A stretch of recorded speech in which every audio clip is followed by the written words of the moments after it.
Welcome to GRE. I'm your host, Keith Weinhold. Are college towns doomed? There's a noticeably higher supply of real estate on the market today. Is Get Rich Education America's #1 real estate investing show? Then how much worse will the apartment building loan implosions get? Today on Get Rich Education. Since 2014, the powerful Get Rich Education podcast has created more passive income for people than nearly any other show in the world. This show teaches you how to earn strong returns from passive real estate investing in the best markets without losing your time being a flipper or landlord. Show host Keith Weinhold writes for both Forbes and Rich Dad Advisors and delivers a new show every week. Since 2014, there's been millions of listener downloads in 188 world nations. He has A-list show guests include top-selling personal finance author Robert Kiyosaki. Get Rich Education can be heard on every podcast platform, plus it has its own dedicated Apple and Android listener phone apps. Build wealth on the go with the Get Rich Education podcast. Sign up now for the Get Rich Education podcast or visit GetRichEducation.com. You're listening to the show that has created more financial freedom than nearly any show in the world. This is Get Rich Education.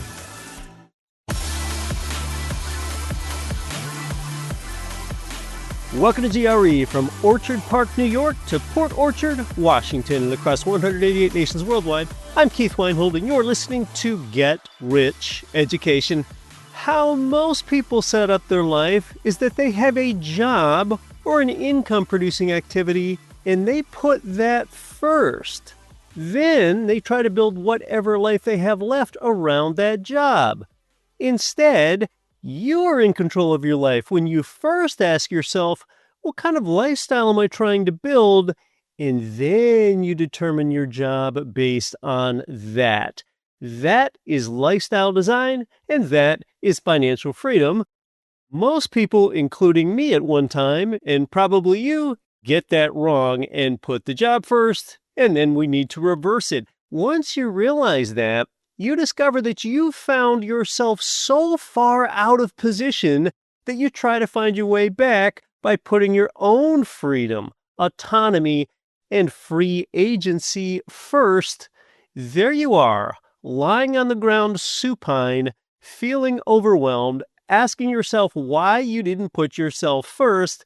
Then what I'm helping you do here is get up and change that by moving your active income over to relatively passive income and doing it through the most generationally proven vehicle of them all, real estate investing for income.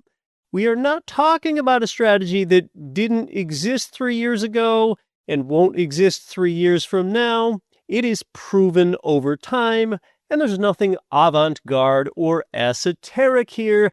And you can find yourself in a financially free position within 5 years of starting to gradually shift that active income over to passive income. Now, when it comes to today's era of long-term real estate investing, we're in the midst of a real estate market that I would describe as slow and flat. Both home price appreciation and rent growth are slow. Overall real estate sales volume is still suppressed. That sales volume, had its recent peak of 6.5 million homes moved in 2021, which was a wild market. It was too brisk, and annual sales volume is down to just 4 million today. More inventory is accumulating, which is both a good news and a bad news story. I'm going to get to this state of the overall market shortly. First, let's discuss real estate market niches, a particular niche, because 2 weeks ago, I discussed the short-term rental arms race. Last week, beach towns, and this week, in the third of 3 installments of real estate market niches, are college towns doomed? Does it still make sense to invest in college town real estate? Perhaps a year ago on the show, you'll remember that I informed you that a college closes every single week in the United States. Gosh, universities face an increasingly tough demographic backdrop ahead. We know more and more people get a free education online. Up until now, universities have tapped a growing high school age population in this seemingly bottomless well of international students wanting to study in the U.S. But America's largest ever birth cohort, which was 4.3 million in 2007, is now waning. Yeah, that's how many Americans were born in 2007, and that was the all-time record birth year. Well, all those people turn 18 years old this year. This, therefore, is an unavoidable decline in the pool of potential incoming college freshmen from the United States. And on top of that, the real potential of fewer international students coming to the U.S. to study adds to the concern for colleges. This is due to the effects and the wishes of the Trump administration. It already feels like a depression in some college towns. Now, among metro areas that are especially reliant on higher education, 3/4 of them suffered weaker economic growth over the past 12 years than the U.S. has as a whole. That's according to a study at Brookings Metro. They're a nonprofit think tank in D.C. All right, and in the prior decade, all right, previous to that, most of those same metros grew faster than the nation did. This was really interesting. A recent Wall Street Journal article focused on Western Illinois University in Macomb, Illinois, as being symbolic of this trend, where an empty dorm that once held 800 students has now been converted to a police training ground. It's totally different, where there are active shooter drills and all this overturned furniture, rubber-tipped bullets, and paintball casings. You've got to repurpose some of these old dorms. Nearby dorms have been flattened, and they're now weedy fields. 2 more dorms are set to close this summer. Frat houses and homes once filled with student renters are now empty lots. City streets used to be so crowded during the semester that cars moved at a crawl. That's not happening anymore. It's almost like you're watching the town die, said a resident who was born in Macomb and worked 28 years for the Western Illinois Campus Police Department. Macomb, Illinois is at the heart of a new Rust Belt. Across the U.S., colleges are faltering, and so are the once booming towns and economies around them. Enrollment is down at a lot of the nation's public colleges and universities.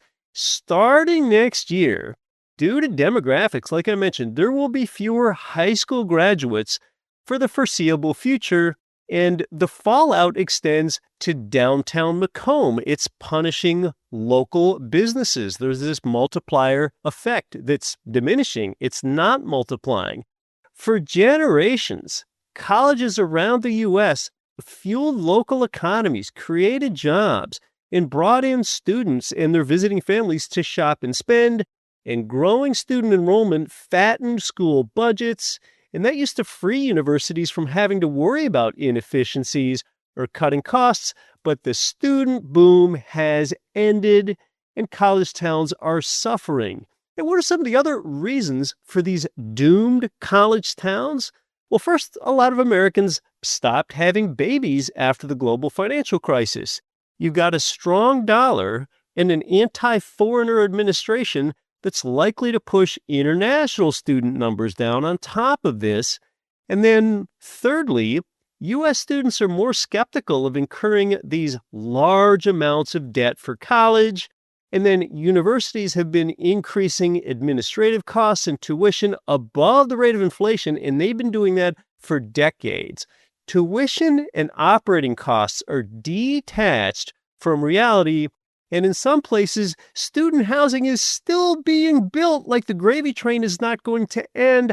I don't see how this ends well for many of these universities or for student housing. So you've really got to think deeply about investing in college town housing anymore.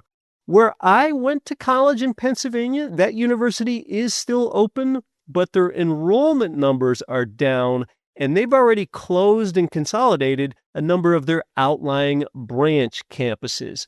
Now, it's important. Notice that I'm focused on college towns, okay? I'm talking about generally these smaller outlying places that are highly dependent on colleges for their vibrancy. And by the way, Pennsylvania has a ton of them, all these little colleges where it seems like every highway exit has the name of some university on it. That is starting to change. Now, conversely, take a big city like Philadelphia that has a ton of colleges. Temple University, Penn, which is the Ivy League school, St. Joseph's, Drexel, LaSalle, Bryn Mawr, Thomas Jefferson, Villanova, all these colleges are in the Philly metro, and some of them are pretty big. Well, you can be better off investing in a Philly because Philly is huge, 6 million people in the metro, and there's plenty of other activity there that can absorb any decline in college enrollment. So understand it's the smaller college town that's in big trouble. And I do like to answer the question directly. Are college towns doomed? Yes, some are. And perhaps a better overall answer than saying that college towns are doomed is college towns have peaked. They've hit their peak and are going down. Let's talk about the direction of the overall housing market now, including some lessons where even if you're listening 10 years from now, you're going to gain some key learning. So we look at the national housing market. There is finally some buyer selection again. Resale housing supply is growing. I'm talking overall now, not about the college towns.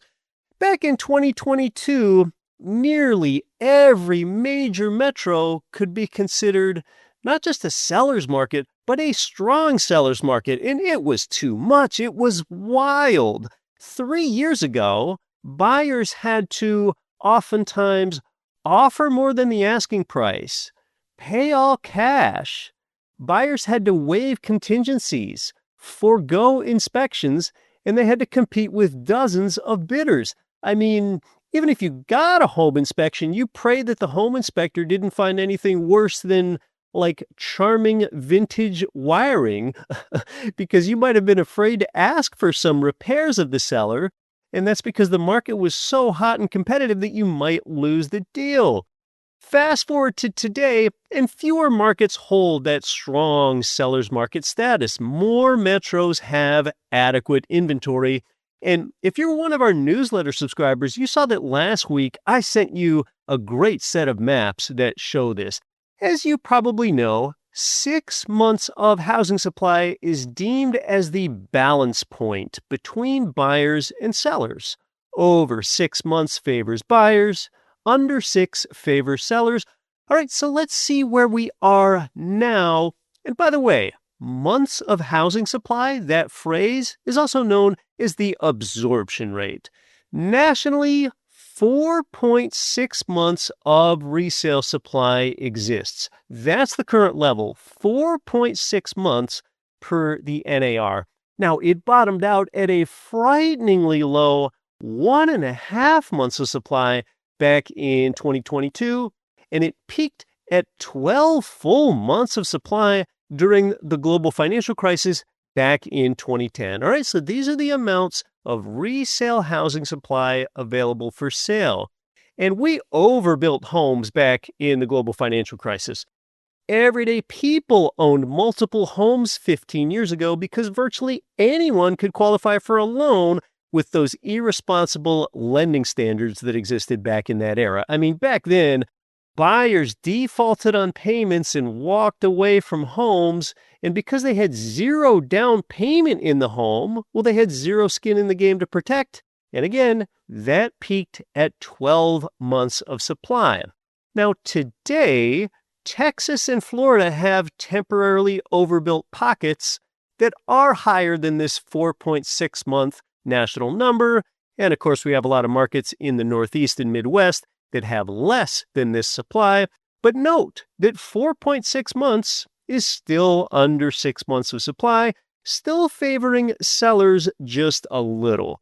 But today's 4.6 months, I mean, that's getting pretty close to historic norms, close to balance. All right, so where is the best buyer opportunity today? Well, understand that So far, have you picked up on this? We've looked at existing housing supply levels here, also known as resale homes. The opportunity is in new build homes. What's the supply of new construction homes in the U.S.? And understand for perspective that right now, new build homes comprise about 1/3 of the available housing supply. And this might surprise you. We are now up to 9.8 months of new build housing supply, and that's a number that's risen for 2 years. That's per the Census Bureau and HUD. A lot of builders, therefore, are getting desperate right now. Builders have got to sell. The reason that they're willing to cut you a deal is that, see, builders are paying interest costs and maintenance costs every single day on these nice brand new homes that are just languishing, just sitting there. Understand something. Builders don't get the benefit of using a home, unlike the seller family of a resale or existing home. See, that family that has a resale home on the market, they get the benefit of living in it while it's on the market. This 9.8 months of new build supply is why buyers are willing to cut you a deal right now, including builders that we work with here at GRE Marketplace. And we're going to talk to a builder on the show next week and get them to tell us how desperate they are. In fact, it's a Florida builder, and we'll learn about the incentives that they're willing to cut you. They're building in one of these oversupplied pockets. The bottom line is that overall, an increasing U.S. housing supply should keep home prices moderating. They're currently up just 1% to 2% nationally, and more supply means better options for you. Hey, let's talk about this very show that you're listening to, the Get Rich Education podcast.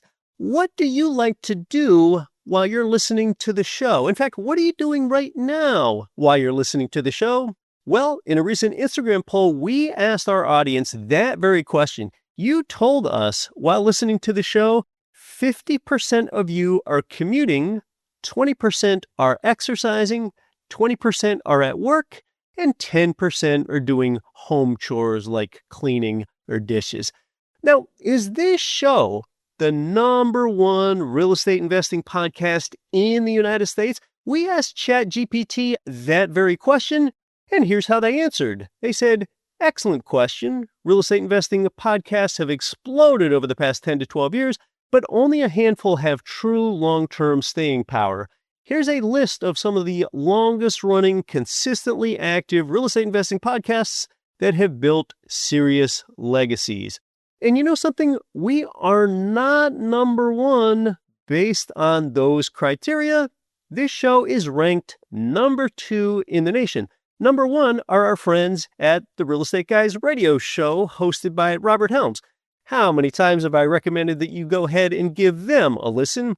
Of course, I'm just freshly coming off spending 9 days with them as one of the faculty members on their Summit at Sea. Their show started in 1997, yes, on actual radio before podcasts even existed. And ChatGPT goes on to say that they're one of the OGs in the space. It focuses on market cycles, investing strategies, and wealth-building principles, known for its international investor perspective and high-profile guests like Robert Kiyosaki. All right, that's what it says about that show. And then rank #2 is Get Rich Education with Me. Started in 2014, and it goes on to say that this is what the show's about. It says it's real estate centric with a macroeconomic and financial freedom philosophy. It focuses on buy and hold investing, inflation, debt strategy, and wealth building. Yeah, that's what it says, and I'd say that's about right. And this next thing is interesting. It describes the host of the show, me, as communicating with you in a way that's clear, calm, and slightly academic. That's what it says. And yeah, you've got to be clear today. There's so much competing for your attention that if I'm not clear with you, then I'm not able to help you. Calm? Okay, I guess I remain calm. And then finally, Slightly academic. I hadn't thought about that before. Do you think that I'm slightly academic in my delivery? I guess that's possible. It's appropriate for a show with the word education in our name. I guess it makes sense that I'd be slightly academic, so that fits. I wouldn't want to be heavily academic or just academic because that could get unrelatable. So there's your answer, the number 2 show in the nation for real estate investing. How are things going with your rental properties anyway? I had something interesting happen to me here these past few months. Now, I have a property manager in one market that manages quite a few of my properties, all these single-family homes, and I had 5 perfect months consecutively. As a real estate investor, a perfect month means when you have 100% occupancy, 100% rent collection, and 0 maintenance or repair costs. Well, this condition went on for 5 months with every property that they managed for me, which is great, profitable news. But that's so unusual to have a streak like that. It kind of makes you wonder if something's going wrong, but the streak just ended. Finally, there was a $400 expense on one of these single-family homes. Well, this morning, the manager emailed me about something else. One of my tenants' leases expires at the end of next month. I mean, that's typical. This is happening all the time with some property, but they suggested raising the rent from $1,700 up to $1,725, and I rarely object to what the property manager suggests. I mean, after all, they are the expert in that local market. That's only about a 1.5% rent increase, kind of slow there. But again, we're in this era where neither home price growth nor rent growth have been exceptional. I am in upstate Pennsylvania today. This is where I'm from. I'm here for my high school class reunion. And it's funny. The most interesting people to talk to are usually the people that have moved away from this tiny town in Appalachia, Coudersport, Pennsylvania. It's not the classmates that stayed and stuck around. They, in general, are less interesting. And yes, this means I am sleeping in my parents' home all week. I know I've shared with you before that Kurt and Penny Weinhold have lived in the same home and have had the same phone number since 1974, and I sleep in the same bedroom that I've slept in since I was an infant every time that I visit them. Kind of heartwarming. In a few days, I'm going to do a tour of America's first and oldest pretzel bakery in Lidditz, Pennsylvania with my aunts and uncles. To review what you've learned so far today, put your life first and then build your income-producing activity around that. Many college towns are demographically doomed, and even more have peaked and are on their way down. Overall, American residential real estate supply is up. We're now closer to a balanced market than a seller's market.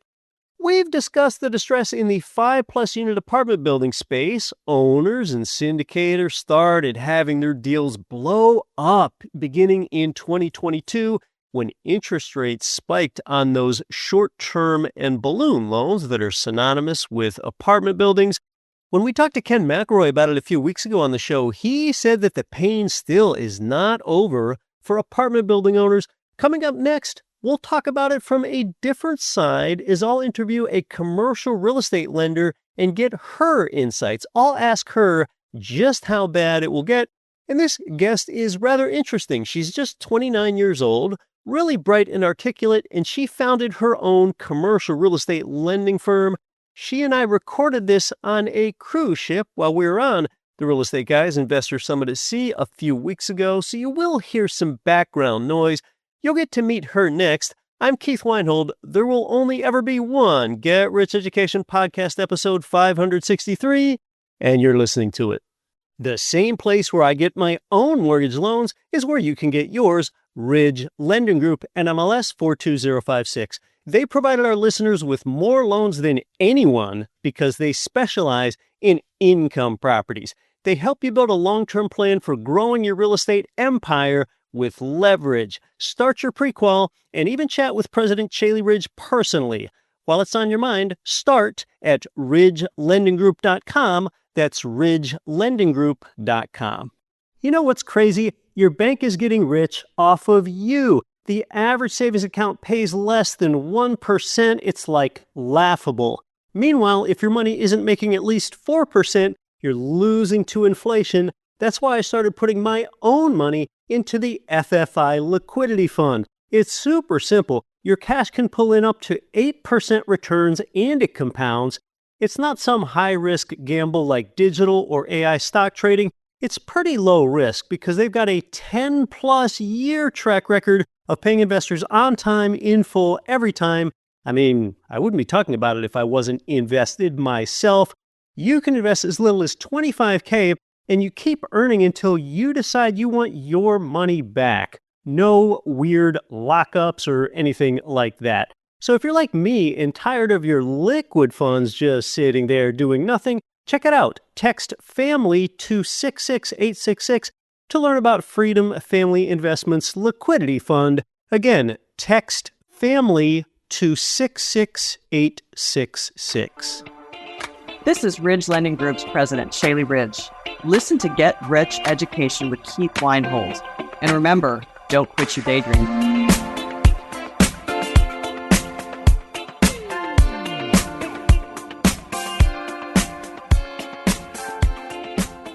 Hey, Get Rich Education Nation, Keith Weinhold here. We're on a summit for real estate on a cruise ship, and I'm with Hannah Hammond. She's the founder of HB Capital, a commercial real estate lending firm, and the effervescent host of the Hannah Hammond Show. Hey, it's great to chat. You too. It's been so great to get to know you on this ship, and it's been a lot of fun. And we just met at this conference for the first time. Hannah just gave a great, well-received presentation on the state of the commercial real estate market. And the most interesting thing, and the thing everyone really wants to know, since she lends for 5+ unit apartment buildings as well, is about the commercial real estate interest rate resets. Apartment building values have fallen about 30% nationwide, and that is due to these resetting loans. So tell us about that. Yeah, so there is a tidal wave of commercial real estate debt coming due in 2025. Some of that has already come due, and we've been seeing a lot of the distressed assets start to hit the market in various asset classes, from multifamily, industrial, retail, and beyond. And then as we continue through 2025, more of that tidal wave of debt is going to continue to come due, which is estimated to be around $1 trillion in debt. That's huge. I mean, that is a true tidal wave. So just to pull back really simply, we're talking about maybe an apartment building owner that almost 5 years ago might have gotten an interest rate at, say, 4%. And in today's higher interest rate environment, that's due to reset to a higher rate and kill their cash flow and take them out of business. Tell us about that. Yeah, so a lot of investors got caught up a few years ago when rates were really low, and they bought these assets at very low cap rates, which means very high prices. And they projected, maybe over projected, continuous rent growth, like double-digit rent growth, which many markets were seeing a few years back. And that rent growth has actually slowed down tremendously. And so much supply hit the market at the same time because so much construction was developed a few years back. And so now there's a challenge because rents have actually dropped. There's an overage of supply. Rates have doubled. You know, people were getting apartment complexes and other assets in the 2 or 3% interest rate range. Now it's closer to the 6 to 7% interest rate range, which we all know it just doesn't really make numbers work. Every 1% increase in interest, you'd have to have about a 10% drop in value for that monthly payment to be the same. So that's why we're seeing a lot of distress in this market right now, which is bad for the people that are caught up on it, but it's good for those who can have the capital to re-enter the market at a lower basis and be able to weather this storm and ride the wave back up. Income down, expenses up. Not a very profitable formula. Let's talk more about, from this point, how bad can it get? We talked about $1 trillion in loans coming due this calendar year. Tell us about how bad it might be. So it's estimated that potentially 25% of that $1 trillion could be in potential distress. And of course, if $250 billion of commercial real estate hit foreclosure all at the same time, that would be pretty catastrophic. And there would be a massive supply hitting the market and therefore a massive reduction in property values and prices. And so a lot of lenders have been trying to mitigate the risk of this happening and all of this distressed debt hit the market at one time. And so lenders have been doing loan modifications and loan extensions, and the extend and pretend quote has been in play since back in 2025. But a lot of those extensions are coming due. That's why we're feeling a little bit more of a slower bleed in the commercial market. I mean, in the residential market, we're not seeing as much distress because so many people have those fixed 30-year rates. But in commercial real estate, rates are generally not fixed for that long. They're more, they could be floating debt, or they might only be fixed for 5 years and then they've reset. And that's what we're seeing now is a lot of those assets that were bought within the last 5 years have those rate caps expiring, and then the rates are jacking it up to 6 to 7%, and the numbers just don't make sense anymore. That 1 to 4 unit space, single family homes up to fourplexes has stayed relatively stable. We're talking about that distress in the 5+ unit multifamily apartment space. So Hannah, when we pull back and we look at the lender risk appetite and the propensity to lend and to want to make loans, of course, that environment changes over time. I know that all of us here at the Summit, we learned from you in your presentation that can vary by region in the loan to value ratio and the other terms that they're talking about giving. So tell us about some of the regional variation. Where do people want to lend and where do people want to avoid making loans? Exactly. And we were talking about this is every single region is so different, and there's even micro markets within certain cities and metropolitan areas, and the growth corridors could have a very different outlook and performance than even in the overexposed metro areas. So lenders really pay attention to where the capital is flowing to. And right now, if you look at U-Haul reports and cell phone data, capital is flowing mostly to the Sun Belt states, and it's leaving the Rust Belt states. So this is your Southeast states, your Texas, Florida, Arizona, and these types of regions where a lot of people are leaving some of the Rust Belt states like San Francisco, Chicago, New York, where those markets are being really dragged down by all this office drag from all the default rates in these office buildings that have continued to accumulate post-COVID. So the lender appetite is going to shift market to market, and they really pay attention to the asset class and also the region in which that asset class is located. And this can affect the LTV, the amount of money that they're going to lend based on the value of the property, also the interest rate and the DSCR ratios, which is how much above the debt coverage the income has to be for the lender to lend on that asset. So we're talking about lenders more willing to make loans in places where the population is moving to. Florida, other markets in the Southeast, Texas, Arizona. Is that what we're talking about here? Exactly. And even on the equity side, because we help with equity like JV equity or co-GP equity on these development projects or value add projects. And a lot of my equity investors, they're like, nah, not interested in that state. But if it's in a really good Sun Belt type market, then they have a better appetite to lend in those markets. Was there any last thing that we should know about the lending environment? Something that impacts the viewers here? Maybe something I didn't think about asking you? I mean, credit is tight, but there's tons of opportunity. Deals are still happening. CRE originations are actually up in 2025 and projected to land quite a bit higher in 2025 at about $665 billion in originations versus $539 billion in 2024. So the good news is deals are happening, movements are happening, purchases and sales are happening, and we need movement to have this market continue to be strong and take place, even though unfortunately some investors are going to be stuck in that default debt and they may lose on these properties. It's going to give an opportunity for a lot of other investors who have been kind of sitting on the sidelines, saving up capital and aligning their capital to be able to take advantage of these great deals. Because honestly, we all know it's been really hard to make deals pencil over the past few years. And now with some of this reset, it's going to be a little bit easier to make them pencil. Oh, this is great. Loans are leverage. Compound leverage trumps compound interest. Leverage and loans are really key to you making more of yourself. Anna, if someone wants to learn more about following you and what you do, what's the best way for them to do that? At Hannah B. Hammond on Instagram. My show, The Hannah Hammond Show, is also on all platforms, YouTube, Instagram, Spotify, Apple. And if you shoot me a follow and a message on Instagram, I will personally respond to you and would love to stay connected and help with any questions you have in the commercial real estate market. Hannah's got a great presence and she's great in person too. Go ahead and be sure to give her a follow. We'll see you next time. Thank you.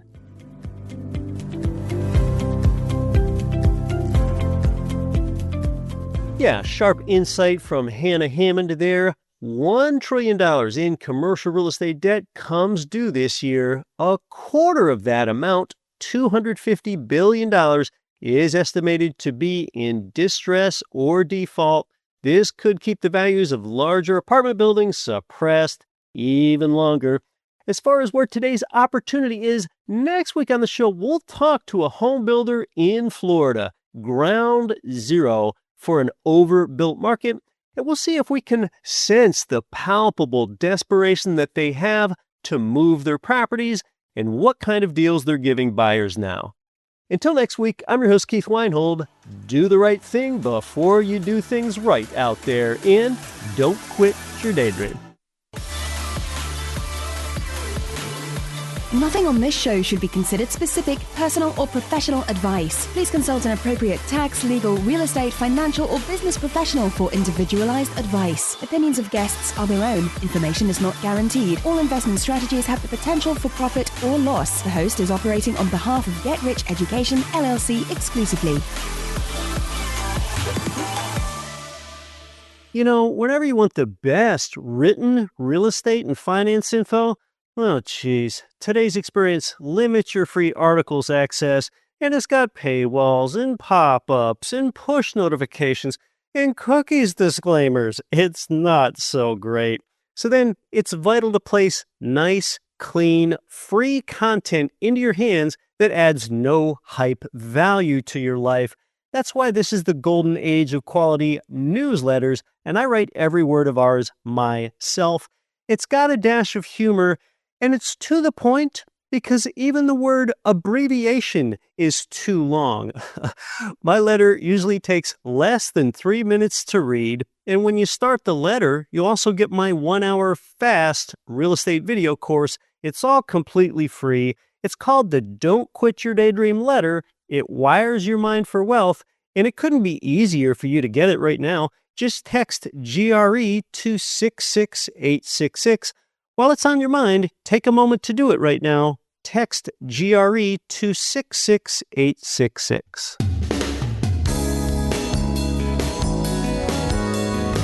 The preceding program was brought to you by your home for wealth building, GetRichEducation.com.